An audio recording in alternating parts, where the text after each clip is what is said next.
Welcome students, myself Mohammad Anas, your accounts teacher. आज की इस वीडियो में बेटा हम स्टार्ट करेंगे गारंटी ऑफ प्रॉफिट। तो आइए स्टार्ट करते हैं। देखिए बेटा, गारंटी ऑफ प्रॉफिट जो है वो दो तरह की हो सकती है। एक होती है guarantee of profit to partner और एक होती है guarantee of profit to firm. तो अभी हम कवर करेंगे पहले guarantee of profit to partner. तो आइए देखते हैं जरा guarantee of profit to partner होता क्या है। देखिए, गारंटी का मतलब है बेटा, guarantee is an assurance given to a partner that at least a minimum amount shall be given to him her irrespective of his actual share in profits of the firm। इसका मतलब ये बेटा सिंपल सा कि एक पार्टनर को आपने assurance दिया है कि उसको एटलीस्ट एक मिनिमम अमाउंट जो है वो एज ए प्रॉफिट मिलेगा ही मिलेगा, irrespective of his actual share in profits. मतलब उसका फर्म में एक्चुअल शेयर चाहे कितना भी आए, जितना उसे एक मिनिमम अमाउंट की एश्योरेंस मिली है उतना अमाउंट उसको मिलेगा ही मिलेगा। देखिए, इसको एक एग्जांपल से समझते हैं। सपोज ए, बी, सी और डी जो है वो चार पार्टनर्स हैं और डी को गारंटी मिली है कि उसे 1 लाख रुपीज़ का जो है बेटा वो प्रॉफिट मिलेगा।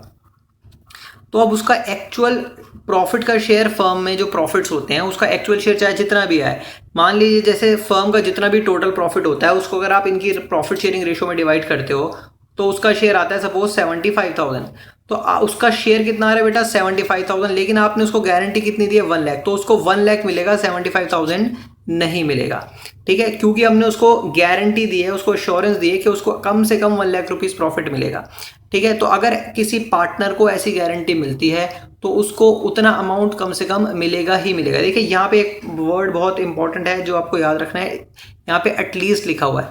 एटलीस्ट का मतलब है कि कम से कम इतना मिलेगा। अगर इससे ज़्यादा शेयर बनता है बाई चांस, जैसे सपोज आपने प्रॉफिट डिस्ट्रीब्यूट किए तो मैंने आपको बताया 75 शेयर आ रहा है, तो 75 तो 1 लाख से कम है, तो उसे कितना मिलेगा, उसे 1 लाख मिलेगा क्योंकि आपने उसे 1 लाख की गारंटी दी है। लेकिन अगर आप प्रॉफिट डिस्ट्रीब्यूट करते हो पार्टनर्स में और प्रॉफिट डिस्ट्रीब्यूट करने के बाद जो ओवरऑल प्रॉफिट में से उसका शेयर मान लीजिए आ जाता है 1,20,000, तो अगर उसका शेयर 1,20,000 आ जाता है तो अब आप उसको 1 लाख नहीं दोगे, क्योंकि आपने यहाँ पे लिखा था एटलीस्ट अ मिनिमम अमाउंट, एक मिनिमम अमाउंट उसको एटलीस्ट मिलेगा। लेकिन अगर उसका शेयर जो है वो जितनी आपने गारंटी दी थी उससे ज़्यादा आता है तो फिर जो एक्चुअल शेयर आया उसको वो मिलेगा। तो यहाँ पे एक सिंपल सी बात आपको क्लियर हो जाएगी कि अगर उसको आपने जितने की गारंटी दी है, अगर उसका एक्चुअल शेयर उससे कम बनता है तो फिर आप उसको कम वाला शेयर नहीं दोगे, आप उसको जितनी गारंटी दी थी उतना दोगे। ठीक है, लेकिन अगर एक्चुअल शेयर उसका ज़्यादा आता है, 1,20,000 आ गया, तो गारंटी वाला अमाउंट नहीं मिलेगा, फिर उसको उसका एक्चुअल शेयर मिलेगा। क्योंकि इस बात को आप समझिए कि गारंटी जो मिली थी वो एक एटलीस्ट मिनिमम अमाउंट की गारंटी मिली थी कि कम से कम इतना मिनिमम अमाउंट तो मिलेगा। तो अगर उस मिनिमम अमाउंट से ज़्यादा उसका शेयर बन रहा है तो आप उसको ज़्यादा दोगे, आप उसे कम नहीं दोगे। ठीक है, तो ये हमारा बेटा गारंटी का मतलब होता है। अब इसके कुछ और पॉइंट्स हैं जो हमको समझने। देखिए, थर्ड पॉइंट ऑलरेडी कवर हो गया। इसमें मैंने लिखा है कि अगर उसको मिनिमम शेयर की उसको जो है वो गारंटी मिली है, तो अगर उसका एक्चुअल शेयर है प्रॉफिट्स में वो गारंटीड अमाउंट से ज़्यादा होता है, जैसे मैंने अभी बताया 1,20,000 उसका एक्चुअल शेयर आ रहा है लेकिन गारंटी मिली थी 1 लाख की, तो उसको क्या मिलना है, उसको एक्चुअल प्रॉफिट मिलेगा, उसको फिर आप गारंटी वाला अमाउंट नहीं दोगे। ठीक है, नाउ अब सेकंड पॉइंट पढ़ते हैं। If actual share in profit is less than the guaranteed amount. अच्छा, अब ये इंपॉर्टेंट पॉइंट है। जैसे मैंने आपको बताया कि 75,000 रुपीज़ उसका शेयर बन रहा है, लेकिन गारंटी आपने उसको दी थी कितनी बेटा, 1 लाख की। तो जैसे मैंने बोला कि भाई उसको 75,000 नहीं मिलेगा, उसे 1 लाख मिलेगा। तो ये जो 1 लाख उसे मिलेगा, देखिए अगर आपने प्रॉफिट में शेयर डिस्ट्रीब्यूट किया था तो 75,000 शेयर आ रहा था, तो उसका शेयर कितने से कम आ रहा है, 25,000 से कम आ रहा है, क्योंकि आपने उसको गारंटी दी थी 1 लाख की और शेयर उसका बन रहा है 75,000, तो 25,000 से उसका शेयर कम है। तो ये जो अमाउंट उसका कम है, यानी जो एक्चुअल शेयर है अगर वो गारंटीड अमाउंट से कम है, तो जितने अमाउंट से कम आता है उस अमाउंट को हम डेफिसिट बोलते हैं। तो डेफिसिट कितना बेटा, 25,000। तो ये जो डेफिसिट होगा ये उसे कौन देगा, इसे कौन बियर करेगा, तो इसको बियर करेंगे या तो कोई एक पार्टनर या एक से ज्यादा पार्टनर, एज द केस में भी, जैसा भी केस होगा उसके अकॉर्डिंग। केस का मतलब क्या है कि जिस भी पार्टनर ने गारंटी दी होगी बेटा वो पार्टनर उसको शेयर कर रहा होगा। अब इसका मतलब क्या है कि जिस पार्टनर ने गारंटी दी होगी। ठीक है, तो जैसे मैंने आपको अभी बताया था कि यहाँ पे 4 पार्टनर थे, ABCD, ये 4 पार्टनर्स थे बेटा, और ये 4,000 में डी को आपने 1 लाख की गारंटी दी थी। अभी जो गारंटी डी को 1 लाख रुपीज़ की मिली है, तो ये गारंटी उसको किसने दी थी, ये गारंटी उसको हो सकता है ए ने दी हो। अगर ए ने गारंटी दी होगी तो ये जो डेफिसिट अमाउंट आ रहा है 25,000 का जो डेफिसिट आ रहा था, ये उसे कौन पे करेगा बेटा, ए पे करेगा। अगर गारंटी बी ने दी है तो बी पे करेगा, सी ने दी है तो सी पे करेगा, और अगर तीनों ने मिलकर गारंटी दी थी तो तीनों पे करेंगे। तो ये डिपेंड करता है कि गारंटी दी किसने, किसी एक पार्टनर ने दी है या एक से ज़्यादा पार्टनर ने दी है। तो गारंटी कोई एक पार्टनर भी दे सकता है और एक से ज़्यादा पार्टनर्स भी दे सकते हैं। ओके, तो बेटा ये बेसिक इसका कुछ हुआ। अब आगे मूव करते हैं। देखिए अगर इसका हम अकाउंटिंग ट्रीटमेंट देखेंगे तो अकाउंटिंग ट्रीटमेंट हमें कैसे करना होगा। तो पहला जो आपको स्टेप लेना है यहाँ पे, जो पहला काम करना है वो ये करना है कि जितना भी प्रॉफिट आएगा वो प्रॉफिट आप सारे पार्टनर्स में डिवाइड कर दो। तो उसके लिए एंट्री हो जाएगी profit and loss appropriation account debit to partners capital account या करंट अकाउंट। तो पहली एंट्री क्या होगी बेटा, पहली एंट्री सिंपल से आपने प्रॉफिट को डिस्ट्रीब्यूट कर दिया। नाउ जब आप प्रॉफिट डिस्ट्रीब्यूट करोगे तो प्रॉफिट डिस्ट्रीब्यूट करने के बाद अब आपको पता लगेगा कि जितनी आपने पार्टनर को गारंटी दी थी वो पूरा अमाउंट उसे मिल गया या पूरा अमाउंट नहीं मिला है। तो अगर पूरा अमाउंट नहीं मिला है तो डेफिसिट आ रहा होगा। तो अब ये जो डेफिसिट है, ये डेफिसिट उसे कौन दे रहा होगा, जिस पार्टनर ने उसे गारंटी दी थी। तो देखिए उसी चीज़ को हम जर्नल एंट्री में यहाँ पे देख रहे हैं कि जिस पार्टनर ने गारंटी दी थी आप उस पार्टनर के कैपिटल अकाउंट को डेबिट करोगे, क्योंकि आप अकाउंटेंट हो, आपका काम है जिस पार्टनर ने गारंटी दी थी उससे अमाउंट को लेके उस पार्टनर को दे देना जिस पार्टनर को गारंटी मिली है। ठीक है, तो अगर सपोज ए ने गारंटी दी थी तो आप लिखोगे यहाँ पे ए इज कैपिटल अकाउंट डेबिट, यानी गारंटीइंग पार्टनर कौन होगा, जिसने गारंटी दी थी, टू जिसको गारंटी मिली थी। तो अगर डी को गारंटी मिली थी तो आप लिखोगे to D is capital account. तो गारंटीड पार्टनर का कैपिटल अकाउंट हम क्रिएट करेंगे और गारंटीइंग पार्टनर का कैपिटल अकाउंट जो है वो डेबिट हो जाएगा जिसने गारंटी दी थी। तो ये दो एंट्रीज आपको पास करनी होगी। इसके अलावा अगर आपको P&L अप्रोप्रिएशन अकाउंट बनाने के लिए पूछा जाता है तो आप उसके अंदर भी इसको शो कर सकते हो। ओके, अब बेटा कुछ और चीज़ें थोड़ी इंपॉर्टेंट हम देखते हैं यहाँ पे, उसके बाद हम सीधा क्वेश्चन स्टार्ट करेंगे। तो देखिए पहले जैसे मैंने आपको बताया था कि गारंटी जो है वो पार्टनर को मिलती है या फर्म को मिलती है। तो गारंटी पार्टनर को कौन कौन दे सकता है, it may be given by all the remaining partners और वन और more of the existing partners. जैसे मैंने आपको भी बताया था कि A B C D 4 partner थे, तो डी को जो गारंटी मिली है वो किसने दी है, या तो ऐसा हो सकता है कि सारे ही पार्टनर्स ने दी हो। ऑल द रिमेनिंग पार्टनर्स का मतलब क्या है कि जिस पार्टनर को गारंटी मिली है उसको छोड़ के जितने भी रिमेनिंग पार्टनर्स हैं सबने मिलकर गारंटी दी हो। एक केस ये हो सकता है, या फिर क्या केस हो सकता है, वन और more of the existing partners, एक या दो पार्टनर्स या तीन पार्टनर, जितने भी टोटल हमारे पार्टनर्स हैं। डी को हटा दो आप, अब डी को जो गारंटी मिली है वो हो सकता है सिर्फ ए ने दी हो, सिर्फ बी ने दी हो, सिर्फ सी ने दी हो, या हो सकता है ए और बी ने मिलकर दी हो सकता है बी सी ने मिलकर दी हो, या हो सकता है सी और ए ने मिलकर दी हो। ठीक है, तो ये सारे अलग अलग केसेस जो हैं वो बन सकते हैं। तो गारंटी या तो कोई एक पार्टनर देगा या एक से ज़्यादा देंगे, या हो सकता है जिस पार्टनर को गारंटी मिली थी उसको छोड़ के बाकी सारे पार्टनर दे रहे हो। तो इस तरीके से गारंटी जो है बेटा वो दी जा सकती है। नाउ अब इसमें कुछ इंपॉर्टेंट पॉइंट हमको ध्यान और देने हैं। देखिए जैसे मैंने बोला यहाँ पे कि ए बी सी डी और ये जो पार्टनर्स थे, तो जैसे मान लेते कि इनकी जो रेशो थी वो थी 4:3:2:1, 4:3:1 की इनकी रेशो थी। ठीक है, डी को आपने गारंटी दे दी।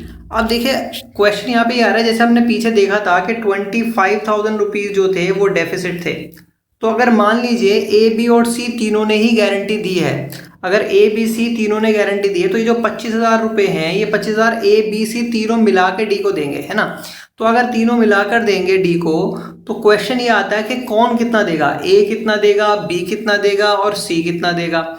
ठीक है, तो जैसे कि यहाँ पे आपको रेशो गिवन है 4:3:2। देखिए यहाँ पे आपको क्या करना है, ये जो 25,000 रुपीज़ जो देंगे ए बी और सी तीनों मिला के, तो इसके लिए या तो क्वेश्चन में क्लियरली रेशो मेंशन होगी। ठीक है, या तो क्लियरली रेशो मेंशन होगी। एक तो इनकी ये वाली रेशो है 4:3:1। ठीक है, और एक कई बार क्वेश्चन में ऐसा होता है कि क्लियरली आपको क्वेश्चन में गिवन होता है कि अगर कोई डेफिसिट आया, जो गारंटीड अमाउंट है उसमें कोई डेफिसिट आएगा तो उसको पार्टनर्स कौन सी रेशो में देंगे।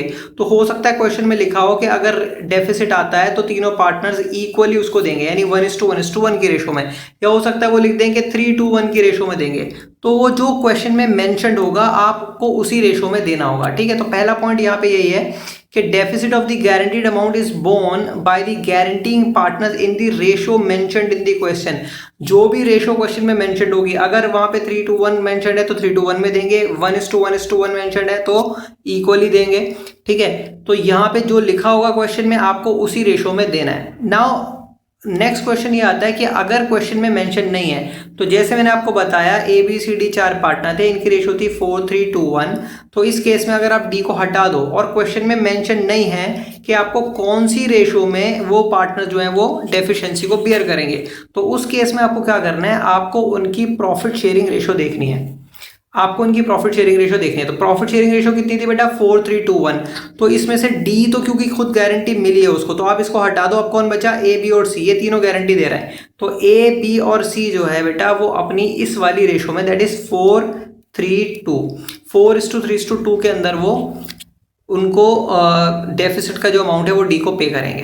ठीक है, तो जैसे डी का अमाउंट था 25,000 डेफिसिट, तो 25,000 का 4/9 जो है वो ए पे करेगा, इसी तरीके से 3/9 बी पे करेगा और सी पे करेगा 2/9। ठीक है, ये क्लियर हो गया होगा आपको। नाउ लास्ट पॉइंट इसका देखते हैं, if it is not mentioned, ये वेरी इंपॉर्टेंट पॉइंट, इसको ध्यान से सुनिएगा। If it is not mentioned who has given the guarantee, question में ये ही नहीं लिखा कि गारंटी दी किसने। तो अब देखिए, अगर क्वेश्चन में कुछ नहीं लिखा तो ए बी सी डी, फिर से मैं लिख रहा हूं यहाँ पे, डी को गारंटी मिली है कितनी, 1 लाख रुपीज की। अब क्वेश्चन में कुछ नहीं लिखा कि किसने गारंटी दी है, रेशो इनकी 4:3:1। तो ऐसे केस में आपको ये अज्यूम करना है बेटा, क्योंकि कहीं पे कुछ भी मेंशन नहीं है कि गारंटी ए ने दी है, बी ने दी है या सी ने दी है या किसने दी है, सिर्फ इतना लिखा है कि डी को गारंटी मिली है। तो अगर डी को गारंटी मिली है और कुछ भी नहीं लिखा किसने दी है, तो हम मानेंगे कि ए बी सी तीनों ने ही दी होगी। ठीक है, हम क्या मानेंगे कि तीनों ने ही दी होगी। तो अगर कुछ नहीं लिखा, it is always assume that the guarantee is given by the all the partners other than the guaranteed partner. ये जो गारंटीड पार्टनर डी था, इसको हटा के जितने पार्टनर्स बचे सबने गारंटी दी है। और कौन से रेशो में दी होगी गारंटी, इसी वाले रेशो में, क्योंकि कोई और दूसरा रेशो मेंशन नहीं है, 4:3:2, यानी जो भी उनकी प्रॉफिट शेयरिंग रेशो होगी उसी रेशो में उन्होंने गारंटी दी होगी। तो ये तीनों पॉइंट बहुत इंपॉर्टेंट है। यहाँ पे आपके सारे जो उसके कॉन्सेप्ट हैं वो कवर हो गए हैं। अब इसका एक क्वेश्चन करेंगे सो दैट आपको क्लियर हो जाए। बेसिकली आपने ये समझा है कि गारंटी कौन दे रहा है, ठीक है, एक पार्टनर दे रहा है, एक से ज़्यादा दे रहा है या सारे पार्टनर दे रहे हैं, और कौन सी रेशो में हमको उसको उनकी जो गारंटी है, जो डेफिसिट है, उसको बियर कराना है पार्टनर से।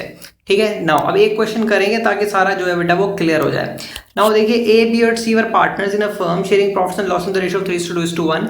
सी was given a guarantee that his share of profits will not be less than 25,000। तो सी को आपने 25,000 की गारंटी दे दी कि 25,000 से कम आपका शेयर नहीं होगा। टोटल प्रॉफिट जो फर्म क्या है वो आ गया 90,000। ठीक है, अब हमने यहाँ पे 3 केस बनाए बेटा, ताकि जो मैंने आपको केसेस बताए वो सारे आपको एक ही क्वेश्चन से क्लियर हो जाए। Guarantee is given by A, guarantee is given by A and B equally and nothing is mentioned in the question who has given the guarantee। तो आपको कोई एक ही गिवन होगा, सारे एक साथ तो गिवन नहीं होंगे। तो यहाँ पे या तो A ने गारंटी दी है, पहला केस हम ये मान के चल रहे हैं। सेकंड केस में हम अज्यूम कर रहे हैं कि A और B ने दी है और इक्वली दी है। देखिए यहाँ पे मेंशन्ड है कि उन्होंने कौन सी रेशो में दी है। और तीसरा जो है उसमें कुछ नहीं लिखा कि किसने गारंटी दी है। तो अगर कुछ नहीं लिखा तो 3 पार्टनर है, देखिए सी को गारंटी मिली है, इसका मतलब किसने दी होगी, ए और बी ने दी होगी। जैसे मैंने आपको अभी पीछे बताया था कि अगर कुछ भी मेंशन नहीं हो तो जिस पार्टनर को गारंटी मिली है उसको छोड़ के जो पार्टनर्स बचेंगे वो दोनों ही पार्टनर जो है गारंटी दे रहे होंगे। और कौन सी रेशो में दे रहे होंगे, अब देखिए इनकी रेशो थी 3:1। तो सी को अगर आप हटा दो तो रेशो बची 3:2। तो ये जो 3:2 की रेशो बच रही है, इस रेशो में इन्होंने गारंटी दी होगी। तो जो थर्ड केस है उसमें ए और बी गारंटी दे रहे हैं, कौन सी रेशो में, 3:2 में। और जो सेकंड केस है उसमें क्योंकि इन्होंने लिख दिया इक्वली, इसका मतलब इस केस में दे रहा है 1:1 के अंदर। चलिए क्वेश्चन को बेटा सॉल्व करते हैं। देखिए सबसे पहले मैंने आपको बताया था कि पहले आप प्रॉफिट डिस्ट्रीब्यूट कर दो पार्टनर्स में, जितना भी प्रॉफिट है। तो 90,000 का प्रॉफिट है, पहले आप इसको डिस्ट्रीब्यूट करो। तो देखिए जब हम जर्नल एंट्री कर रहे होंगे तो पहली एंट्री होगी profit and loss appropriation account debit to A's capital, B's capital, C's capital. और हमने इसको डिस्ट्रीब्यूट किया किसको, 90,000 जो टोटल प्रॉफिट था उनकी रेशो में। रेशो कितनी थी बेटा, 3:2:1। तो 3/6, 2/6, 1/6 शेयर हो गया। तो 90,000 का 3/6 ए को मिला, 2/6 ऑफ 90,000 बी को मिला एंड 1/6 ऑफ 90,000 सी को मिला। तो इनके शेयर आ जाएंगे बेटा 45, 30 एंड 15,000। तो पहली एंट्री आपने कर दी है बेटा प्रॉफिट को डिस्ट्रीब्यूट करने की ना। उसके बाद क्या होगा, उसके बाद आप ये देखिए आपने गारंटी दी थी किसको बेटा, सी को। सी को गारंटी मिली थी कितनी, सी को गारंटी मिली थी बेटा 25,000 की। ठीक है, तो ये जो इसे गारंटी मिली है 25,000 की, अब आप देखिए इसका शेयर कितना बन रहा है, 15,000। तो इसका मतलब यहाँ पे अगर आप 25,000 आपने गारंटी दी थी तो 25 में से 15 माइनस करा तो कितना अमाउंट कमा रहा है बेटा, 10,000। तो 10,000 जो है वो डेफिसिट है। ठीक है, तो ये 10,000 अब उसको कौन देगा, क्योंकि उसका शेयर जो है वो 15,000 ही मिल रहा है, जबकि उसे 25,000 आपने बोला था। तो हमने पहला केस लिया है जिसमें गारंटी किसने दी है, ए ने दी है। तो मैंने आपको बताया था जो गारंटी देगा आप उसके अकाउंट से पैसे निकालोगे और जिस पार्टनर को गारंटी मिली थी उसके अकाउंट में डाल देना है। तो ए के अकाउंट से निकालोगे तो ए का कैपिटल हो जाएगा कम, इसलिए ए का कैपिटल अकाउंट यहाँ पे बेटा हो गया डेबिट, ठीक है। और सी के कैपिटल अकाउंट में डालोगे तो सी का कैपिटल बढ़ जाएगा, तो सी का कैपिटल अकाउंट हो गया क्रेडिट। तो एंट्री बन गई A's capital account debit to C's capital account 10,000। ये सिंपल सा हमारा केस था, एंट्री पास हो गई। नाउ अगर इस सेम केस को सपोज आपको profit and loss appropriation account में दिखाना होगा तो आप कैसे दिखाओगे। देखिए profit and loss appropriation account में सबसे पहले आप इस साइड पे क्रेडिट साइड में प्रॉफिट लिखते हो, आप यहाँ लिखोगे by profit and loss account 90,000, ठीक है। अब इस 90,000 को पहले आपको क्या करना है, तीनों पार्टनर्स में जैसे एंट्री करी थी डिस्ट्रीब्यूट कर देना है। तो आप लिखोगे to A's capital account 3/6 of 90,000 45। अभी आप इसको इनर कॉलम में लिखोगे, ठीक है। फिर सेम बी का कैपिटल आप निकालोगे, टू बीस कैपिटल, ये से प्रॉफिट का शेयर मिल रहा है 2/6 ऑफ 90,000, इसको मिल गया बेटा कितना 30,000, ठीक है। और सी को मिला 1/6 ऑफ 90,000, इसको मिल गया 15,000। नाउ अब देखिए मैंने बी का तो डायरेक्ट बाहर वाले कॉलम में लिख दिया है, लेकिन ए और सी का जो है मैंने वो इनर कॉलम में लिखा है। इनर कॉलम में क्यों लिखा है, क्योंकि सी को अभी आप ए को आपने भी 45 दिए हैं, लेकिन ए ने 10,000 की गारंटी दे रखी है सी को, सॉरी ए ने गारंटी दे रखी है सी को। तो सी को कितना शेयर मिला है 15,000, तो इसका 10,000 कम है, तो वो 10,000 इसे कौन देगा, ए देगा। जब वो ए देगा तो आप ए के अकाउंट में से माइनस करोगे, तो आप यहां से माइनस करके 45 में से 10 माइनस करके डायरेक्ट बाहर लिखोगे 35,000 उसके बाद। इसी तरीके से सी का 15,000 शेयर आया था, तो अभी हमने इसको अंदर लिखा है। जब ए इसको 10,000 दे देगा तो आप प्लस करके इसे बाहर लिख दोगे 25,000। तो आपको देखिए पीएनएल अप्रोप्रिएशन अकाउंट जब बनाओगे तो पीएनएल अप्रोप्रिएशन अकाउंट में भी आपको ऐसे ही करना है। पहले आप यहाँ पे प्रॉफिट लिखोगे, उसके बाद जितना उसका शेयर आ रहा होगा उसका एस कैपिटल करके आपने यहाँ पे लिख दिया, बी कैपिटल करके यहाँ लिख दिया, सी कैपिटल करके यहाँ पे लिख दिया। फिर आपने देखा कि भाई सी का तो 15,000 ही शेयर बन रहा है, जबकि उसे गारंटी कितनी मिली थी 25। तो अब आप क्या करोगे, उसमें 10,000 प्लस करोगे, लेकिन ये 10,000 कौन देगा, ए देगा। तो आप ए में से यहाँ से माइनस करके दिखाओगे 10,000, फाइनल अमाउंट यहाँ लिखोगे, इसमें 10,000 प्लस करके यहाँ लिखोगे 25,000। तो ये हमारा क्वेश्चन यहाँ पे सॉल्व हो जाएगा, ठीक है। नाउ उसके बाद सेकंड केस देखते हैं। सेकंड केस में क्या था बेटा, गारंटी दी थी ए और बी ने इक्वली गारंटी दी थी। तो इस केस में भी पहली एंट्री आपकी सेम ही रहनी है, क्योंकि सबसे पहला स्टेप होता है हमारा प्रॉफिट डिस्ट्रीब्यूट करना। तो पहली एंट्री सेम रहेगी, PNL appropriation account debit to A's capital, B's capital, C's capital, और इन तीनों को बेटा उसी रेशो में बांटना है। पहली एंट्री हमारी सेम ही रहेगी। दूसरी एंट्री में देखिए कि ए और बी को जो गारंटी मिली है वो सी को जो गारंटी मिली है वो किसने दी है, ए और बी ने इक्वली दी है। तो देखिए फिर से सी का जो शेयर है 15,000 है, तो 10,000 इसका डेफिसिट बन रहा है। तो ये 10,000 उसे कौन देगा, ए और बी देंगे इक्वली, मतलब ए देगा 5,000 और बी भी देगा कितना 5,000। तो जब ये ए और बी देंगे उसे, तो 10,000 का हाफ हाफ दोनों देंगे 5,000। तो जो पार्टनर देता है उसका कैपिटल डिक्रीज होता है, इसलिए ए और बी डेबिट हो गए।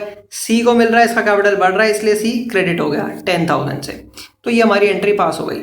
इसी का अगर आपको पीएनएल अप्रोप्रिएशन अकाउंट बनाना होगा तो देखिए पीएनएल अप्रोप्रिएशन में फिर से आप वही करोगे, पहले यहाँ पे लिखोगे 90,000, जितना शेयर इनका बन रहा था फिर से ऐसा आ जाएगा 45। अब देखिए 45 इनर कॉलम में आ गया।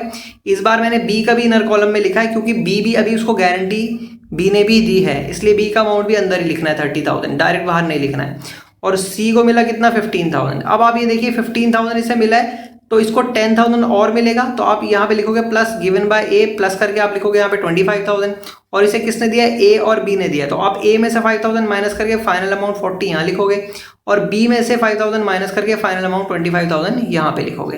तो 25 इसका हो जाएगा, 40 इसका हो जाएगा, टोटल हो गया आपका 90,000। तो ये आपका सेकंड केस भी हो गया। इसी तरीके से बेटा हम थर्ड केस देखते हैं। थर्ड केस में मैंने बोला था व्हेन नथिंग इज मेंशन। तो नथिंग इज मेंशन के केस में मैंने आपको बताया था अगर तीन पार्टनर है ए बी सी, रेशो इनकी 3:2:1, सी को गारंटी मिली। अब क्वेश्चन में कुछ नहीं लिखा कि गारंटी किसने दी, तो मैंने क्या बताया था आपको कि जिस पार्टनर को गारंटी मिली है उसे छोड़ के बाकी जो पार्टनर थे उन्होंने गारंटी दी होगी और इसी वाले रेशो के अंदर दी होगी। तो इसका मतलब यहाँ पे गारंटी ए और बी ने दे रखी है और वो 3:2 की रेशो में डेफिसिट को बियर करेंगे। तो यहाँ पे अब आप क्या करोगे बेटा, पहली एंट्री तो देखिए फिर से आपकी वही रहेगी सेम। पहले आप प्रॉफिट डिस्ट्रीब्यूट करोगे, तो 90,000 को आप डिस्ट्रीब्यूट करोगे 45, 30, 15 मिल जाएगा। उसके बाद गारंटी दी है ए और बी ने, तो अगर आप ए और बी से लोगे तो इसका मतलब ए और बी के कैपिटल कम होंगे, डिक्रीज होंगे तो डेबिट हो जाएंगे, और सी को मिलना है तो सी का कैपिटल जो है वो क्रेडिट हो जाएगा। तो सी को मिलेगा टोटल 10,000। अब ए और सी ने कैसे दिया है, 3:2 की रेशो में, ठीक है, 3:2 की रेशो में। तो 10,000 का 3/5 ए देगा और 10,000 का 2/5 बी देगा। तो 6,000 इसने दिए, 4,000 इसने दिए। तो ये हमारे थर्ड केस की एंट्रीज हो गई। पीएनएल प्रोविजन अगर इसका बनाना है तो 90,000 यहाँ लिखेंगे, फिर से वही करना है, पहले इनके कैपिटल जितने भी इनका प्रॉफिट आ रहा है वो कैपिटल में ट्रांसफर होगा, 45, 30 एंड 15,000। उसके बाद जैसे हमने देखा कि अब क्योंकि गारंटी ए और बी दोनों ने ही दी थी तो इसको 10,000 मिलेगा, जिसमें से ए ने दिया है 6,000, तो 6,000 ए में से माइनस होकर 39 आ जाएगा। 4,000 सी ने दिया, बी ने दिया है तो 4,000 बी में से माइनस होकर 26,000 यहाँ पर आ जाएगा और इसका 25,000 टोटल हो जाएगा। तो बेटा ये हमारे हो गए तीनों केसेस। होप आपको समझ आए होंगे। आज की वीडियो में हम सिर्फ इतना ही कवर करेंगे, ठीक है, बाकी नेक्स्ट वीडियो में फिर हम इसको कंटिन्यू करेंगे ना। अगर बेटा आपको हमारी वीडियो पसंद आई है तो प्लीज़ इसको लाइक कीजिए, शेयर कीजिए। अगर आपने अभी तक चैनल सब्सक्राइब नहीं किया है तो प्लीज़ चैनल को सब्सक्राइब कीजिए, और अगर चैनल सब्सक्राइब कर लिया है तो बेल के आइकन को दबाइए ताकि सारी वीडियोज़ की नोटिफिकेशन आपके पास टाइम टू टाइम आती रहे। नेक्स्ट वीडियो में हम इसको कंटिन्यू करेंगे। Till then goodbye and take care.